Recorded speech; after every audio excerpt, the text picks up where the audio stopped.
So our first guest is the daughter of the comedy legend Joan Rivers and a good friend to our show. She's got a new book. It's called The Book of Joan. It's in stores now. Please welcome our friend, Melissa Rivers. I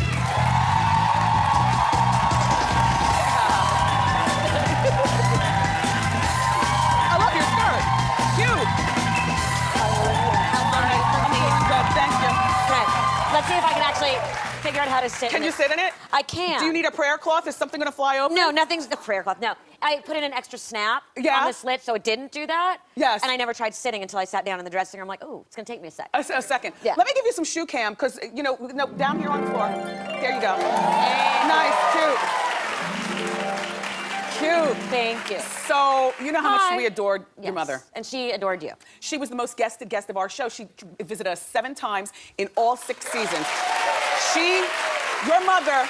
Your mother believed in this show when it was just a trial, a 6-week sneak peek. Yes. You know, we didn't know. Well, she believed in you. Well, I do appreciate that. And you guys had a personal relationship as well. You know, your mother was quite the businesswoman. Yes. And she would say like a lot of tips, and she gave us a lot of jewelry, me and my mother. Yes, she did.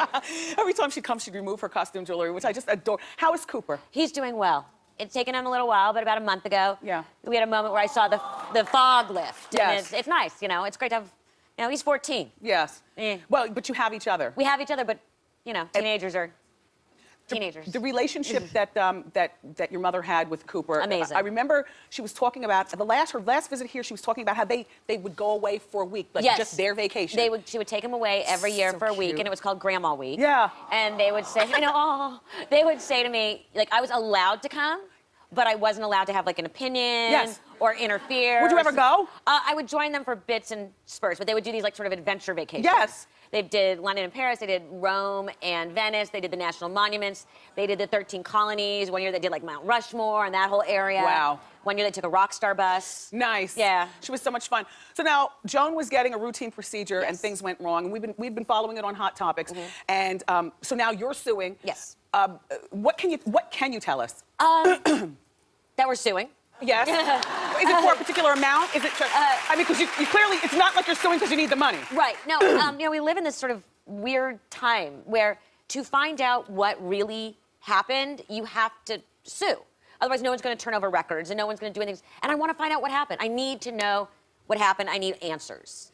So you have no choice but to sue. And then now, who are you suing? Are you suing the doctors who allegedly took the selfies and the center where Joan was? It's all spelled out in the lawsuit, which is very, very detailed. Our complaint is very, very detailed. Everyone's named in the complaint. And I'm angry. Yeah. So it's been since September.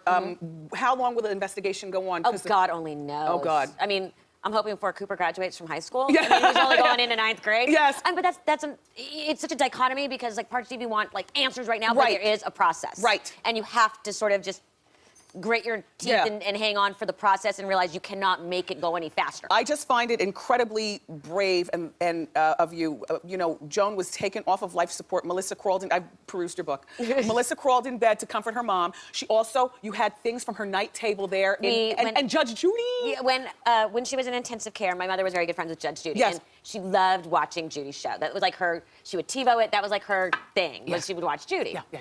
And when she was in intensive care and in a coma and on life support, we thought we need sound that she's going to respond to. Right. So we called Judy and I said, do you have any DVDs? What do you have of the show? Yeah. And she drove in and dropped off a whole stack of DVDs. So we had Judge Judy playing in the background. And so, along with show tunes and other stuff. So, you know, not that the two incidences are the same, but the outcome being on life support is, and that is Bobby Christina is still on life support.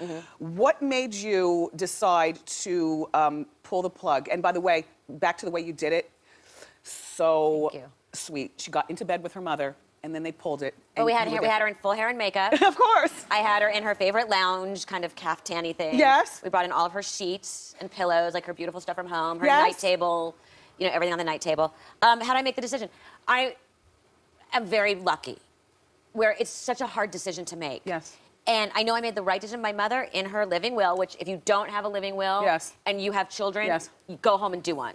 Because it made the biggest difference for me. Spelled out exactly she wouldn't have wanted to live what her version of quality of life was. Gotcha. Which was, it wasn't just, it was that her version of quality of life was to be able to go on stage for an hour and be funny. Got you. Now. So I knew I was making the right decision. Yeah. I didn't like it. Well, you know, fortunately or unfortunately, you had no siblings to argue with as, as the sole child to the dearly departed Edgar and now Joan. By the way, I was also reading in the book, did I read this? Did I read this correctly? So you're going to scatter ashes next year? Yes. And the request from Joan was don't scatter mine. Edgar... don't mix them. Yes. Don't mix the ashes. Edgar committed suicide back in the 80s, but Joan has never fully forgiven him for that. She's over, but she never... and she's like, don't you mix our ashes together. That was always her thing. So I'll put them near each other, but not together. But that brings us to the dedication of my book. Read the dedication, then I have to talk fashion, please. Doug, please. Okay, good. For my mother, whom I think about every day, and for my father, who, as of this past September, is no longer resting in peace. So funny. All right, let's talk fashion, please. Yes. You know, on Hot Topics. By the way, you're very springy, trendy. Thank you. Thank you. And I'm loving the turquoise. Thank you. I'm on a turquoise trend myself. Thank you. Well, no, right now you're on big choking diamond trends, okay? You're like the earrings. They're fake. Oh, okay. Are you kidding me? No, well, now that you have $100 million. Which I do not have, by the way. Oh. That was a giant exaggeration. To the point where I read it so many places, I picked up my phone, I called my business manager, I'm like, do I have $100 million? He's like, no. Okay. I'm like, I just thought maybe you forgot to tell me. He's like, no, I didn't tell you. Well, you don't have it. Then let's talk Fashion Police, which is created by you, starring your mom. Yes. Now that mom has passed on, it seems like all the kids are fighting. You know, like she was the mother and hit the fan. Yes, hit the fan. Who's going to be on the panel in the fall? I've been suggesting to you through the TV. We don't know. Okay. We've just started discussions. Okay. Your name has been floated out. No. Thank you.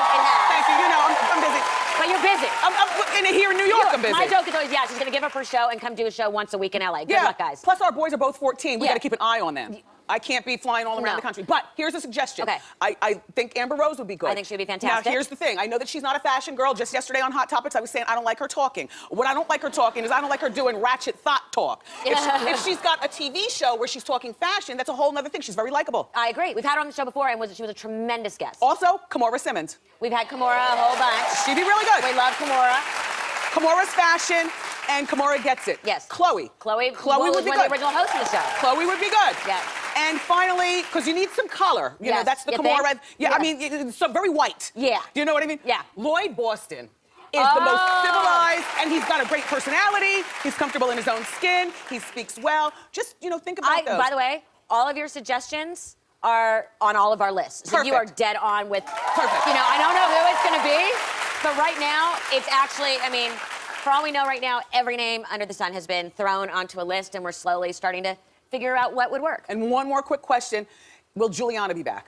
As of right now. Oh. You know, no, it's not an O. Yes, it is. No, well, I also thought we wouldn't be having to recast the show. Well. So twice now in less than a year. Yes. So I don't count on anything anymore. Got you. You know what I mean? I thought, you know. Well, you have other things to focus on. Yes, but I am coming back as the executive producer. Perfect. So. Perfect. All right, Melissa, we've got to go. Oh. I know. Thank you so much for being here. It's always nice catching up. I'm glad that you're doing well. Thank you. As you can. Yes. And the book is called The Book of Joan. It's in stores now. Tonight, Melissa's going to be here in the city at the 92nd Street Y in Manhattan.